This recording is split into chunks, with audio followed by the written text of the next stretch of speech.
President Bola Tinubu was able to weather through the storm of 2024 caused by the tough economic reforms. The renewed hope agenda of the president was thoroughly scrutinized, but it is beginning to look like the administration is on course. TVC News State House correspondent Femi Akode reports. 2024 was a year that tested the resilience of President Bola Tinubu's administration. A year the guts of the necessary economic reforms were shaken from the foundation. But in spite of the uncertainty, criticisms and backlash, President Bola Tinubu held strongly to his conviction and slowly steered the ship of state in the direction of the renewed hope agenda. Indeed, 2024 was a busy year for President Bola Tinubu as he made diplomatic shuttles across the length and breadth of the globe in a desperate search for investors ready to do business in Nigeria. We must ensure that the spirit of the collaboration and cooperation between our two leading countries in Africa will intensify and deepen under our leadership of our respective nations. This is not a matter of choice, but of destiny that includes an historical responsibility. Within 1 year since assumption of office, President Bola Tinubu had traveled out of the country 17 times. And by October of 2024, President Bola Tinubu and Vice President Kashim Shettima undertook 41 trips across 26 countries, collectively spending 180 days or 6 months on foreign engagements. But the presidency says so far the Tinubu administration has been able to attract more than $30 billion in foreign direct investments.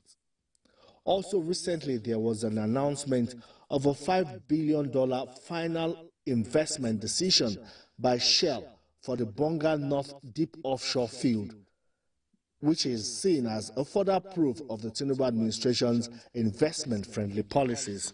Our country attracted foreign direct investment worth more than $30 billion in the last year. Fellow compatriots, our administration is committed to free enterprises, free entry and free exit in investment. These foreign trips and visits have also been reciprocated by some global leaders. It also led to the signing of memoranda of understanding and cooperations that will significantly contribute to the development of Nigeria's GDP. In addition to statements of joint mutual interest and commitment to development, security, and undertaking to work together for the betterment of Nigeria, Africa, and to partake in global development, specific agreements were signed, a memorandum of understanding. The Belt and Road Initiative is China's modern-day Silk Road, connecting countries, connecting people, connecting economies. Despite these efforts, much more was desired as economic growth remained sluggish, and President Tinubu's ministers faced criticisms for underperforming in their assigned roles. Pressure soon began mounting on President Bola Tinubu to reshuffle his cabinet and inject new impetus that will stimulate economic growth. Eventually, in October this year, President Bola Tinubu wielded the big stick and discharged ministers perceived to be underperforming. But he also restructured the Federal Executive Council and created new ministries, particularly the Ministry of Livestock Development. The ministry is seen as a masterstroke by the president in tackling the problem of food security, solving the farmer heather crisis, and also creating a value chain that will create wealth and contribute to economic growth.